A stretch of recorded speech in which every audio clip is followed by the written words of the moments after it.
Mes chers enfants, afin que les idées que je viens de développer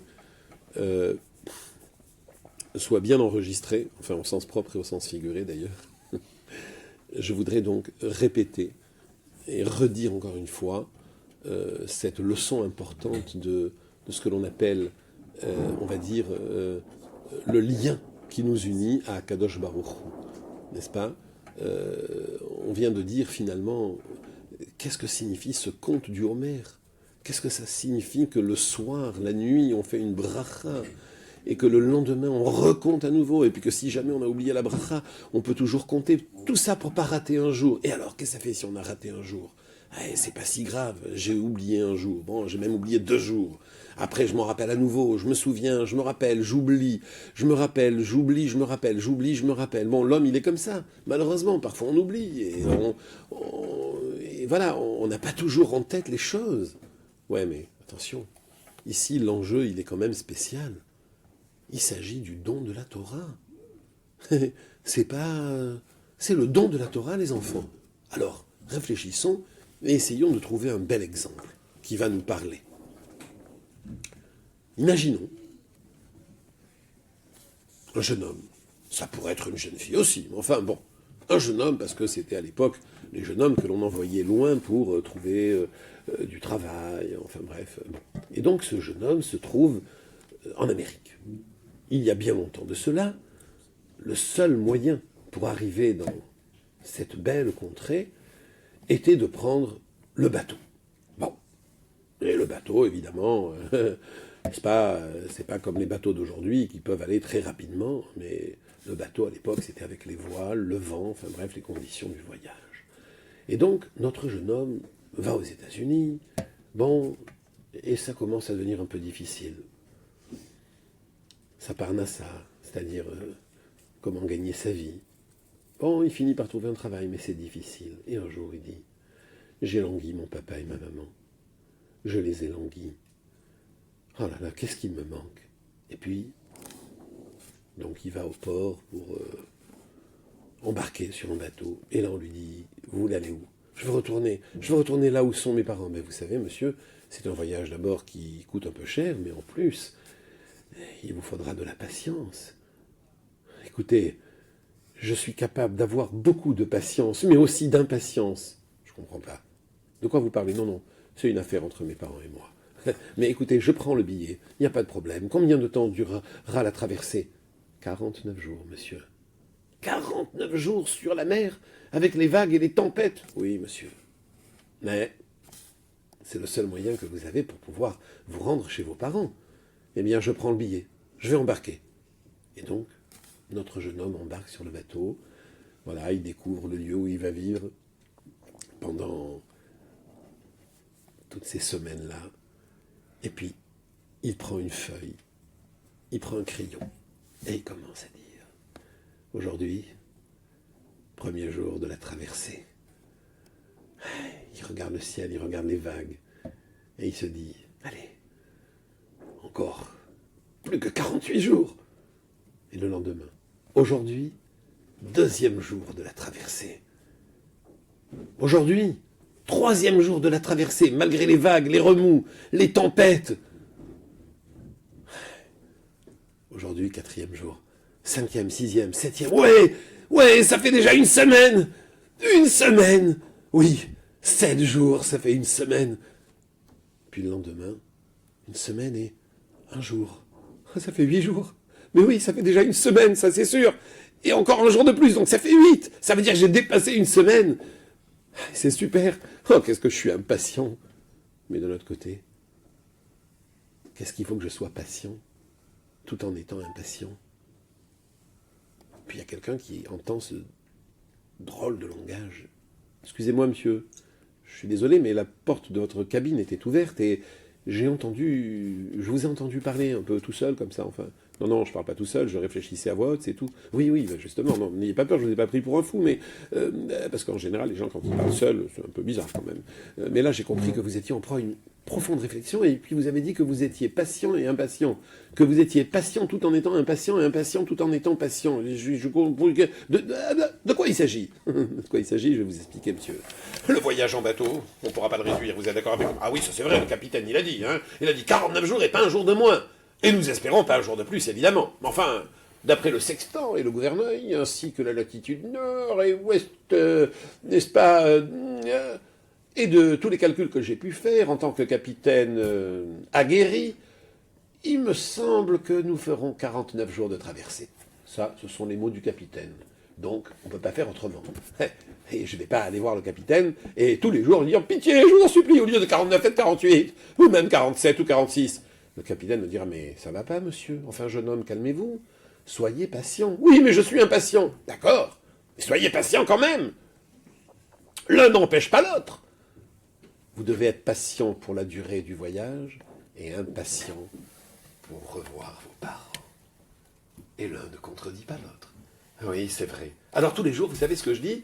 Eh bien, regardez ma feuille. Là, par exemple, vous voyez, nous sommes arrivés au 15e jour. Vous vous rendez compte, ça fait 2 semaines, plus un jour. C'est-à-dire qu'il reste... Enfin, si, il reste beaucoup encore, mais pas...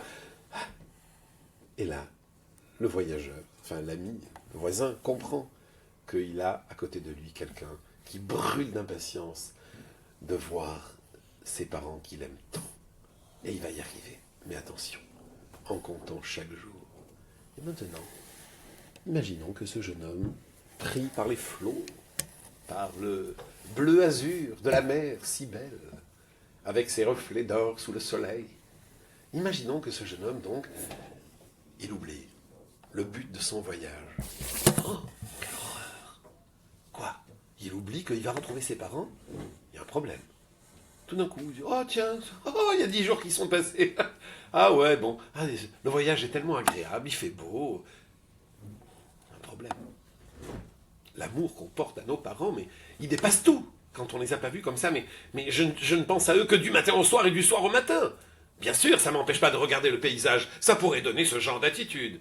Ah là là, que la mer est belle. Ah, les vagues, je vais raconter tout ça à mes parents, ils vont être tellement heureux. Je vais les revoir, ils vont me revoir. Et ce soleil sur la mer, quelle merveille. Oh, je vois les poissons, là. J'en vois quelques-uns. C'est magnifique. Et le bateau qui avance comme ça, avec les voiles, le vent qui les pousse. Notre jeune homme, donc, il est poète, il admire le ciel, la terre, tout, le voyage en bateau. Mais il n'oublie pas mes parents. Et un beau jour, les enfants.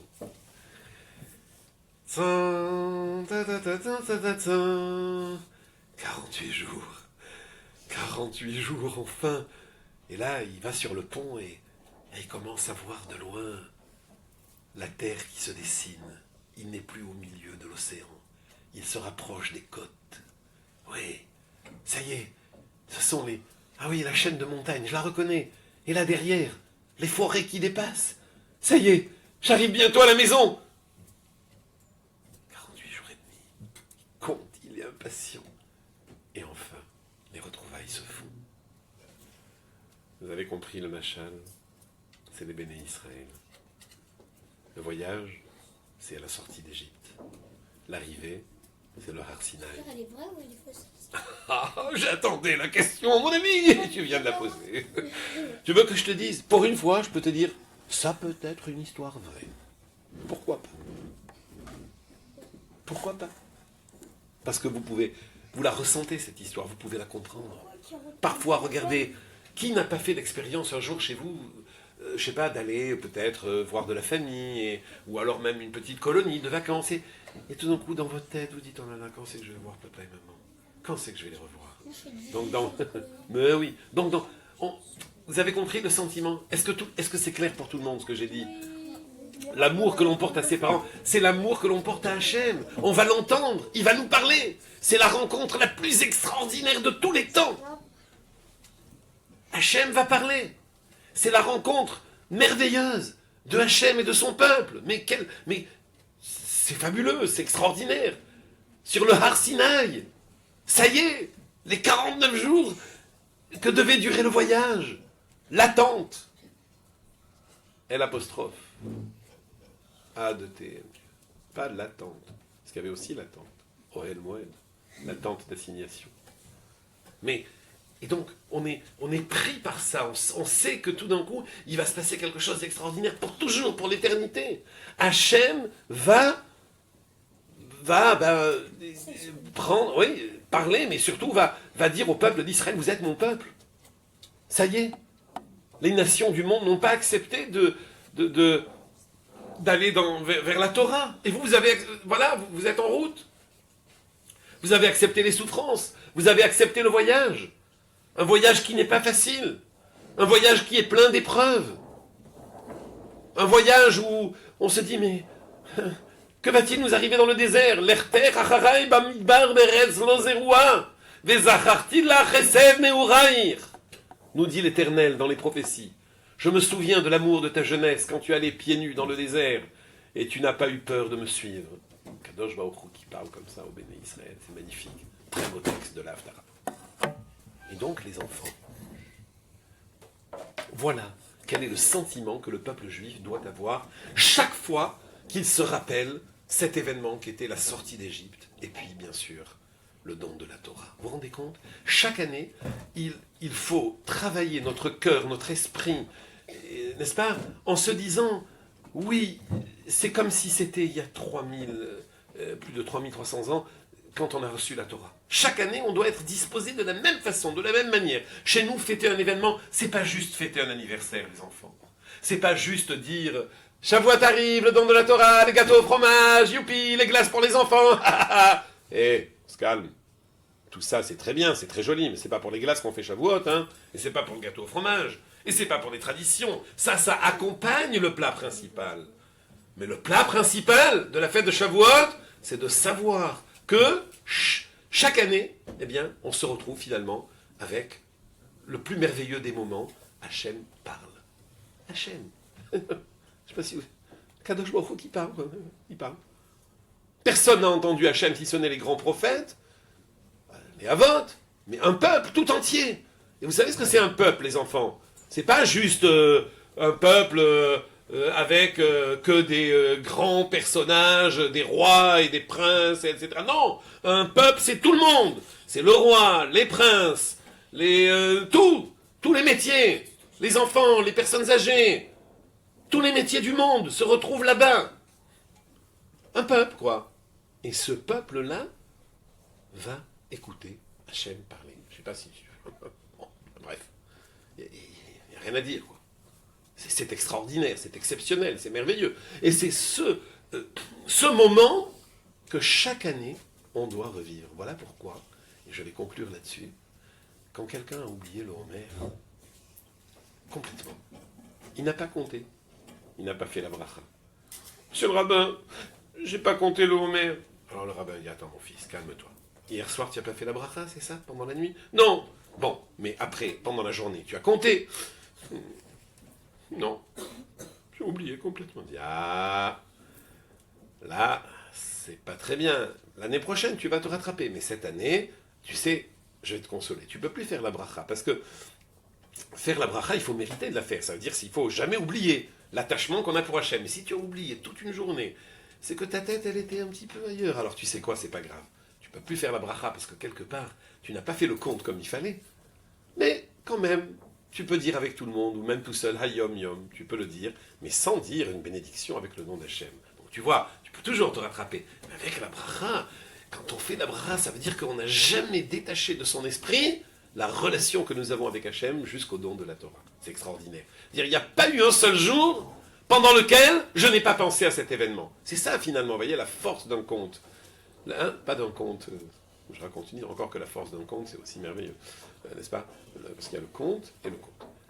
Mais le conte du Homer, quand nous comptons les jours, 1 et 2 et 3, rappelez-vous toujours ce bel exemple, je crois, hein, enfin, si je peux me permettre, du bateau qui s'en va sur la mer malgré les remous, les vagues, tout, mais je sais, je suis transporté parce que je sais que le bout c'est quoi? Revoir mes parents que j'aime. Le bout, c'est quoi? Entendre Akadosh Baruch Hu qui nous a délivrés. Le bout du bout, même si... Voilà, c'est pas si simple que ça. Est-ce que c'est clair? Oui? Vous avez tout compris? Tu as une question, chérie? C'est quoi ta question? Quand vous avez dit que quand vous partez très loin, donc après vous voulez revoir vos parents. On est en train de le faire là maintenant, parce qu'on est à l'école et on a envie de voir nos parents. Absolument. Et bien imagine, ça c'est un jour. Mais imagine des semaines entières. Mais c'est extraordinaire. C'est-à-dire, on a envie, mais alors une envie démesurée là-bas, au Hachem, on est le matin, après il y a le soir. Mais c'est ça ce que j'appelle l'impatience, mais en même temps la patience. La patience, il faut laisser le temps, comme il doit passer. Ben oui, c'est ça, voilà. On est obligé de passer par là. Mais l'impatience, c'est dans mon cœur. Je dis, oh là, j'ai envie, vite. Le don de la Torah, vite, Hachem. Hachem va nous parler, c'est extraordinaire. C'est aussi bien d'être impatient. Ça veut dire que c'est aussi... Oui, mais attention, ça dépend de quelle impatience, d'accord? Tu vois, même dans l'impatience, il y a des... Sinon, c'est vrai que de manière générale, c'est pas bien d'être impatient, parce qu'on perd beaucoup de choses. Mais là c'est une impatience dans la patience, donc ça va. Est-ce que vous avez compris? Oui. Alors que ce sont deux mots, normalement, qui se contredisent. Mais voilà, la magie de la Torah, c'est de pouvoir rassembler les mots, même exactement lorsqu'ils semblent se contredire. Parce que la Torah, elle a un langage qui est toujours unique. Nous allons maintenant passer justement au conte du Homer, comme d'habitude. Hayom Shisha u'shloshim yom la'omer Shem chamisha shavuot Yom echad. Aujourd'hui, nous sommes le 36e jour du Homer, ce qui fait 5 semaines et un jour. Puisse l'Éternel reconstruire le Beth Hamikdash rapidement et de nos jours. Amen, c'est là. Amar Rabbi Akiva, ve'ahavta l'ereacha kamocha. Amar Rabbi Akiva, ve'ahavta l'ereacha kamocha. השני שלה, זה כלל גדול בתורה.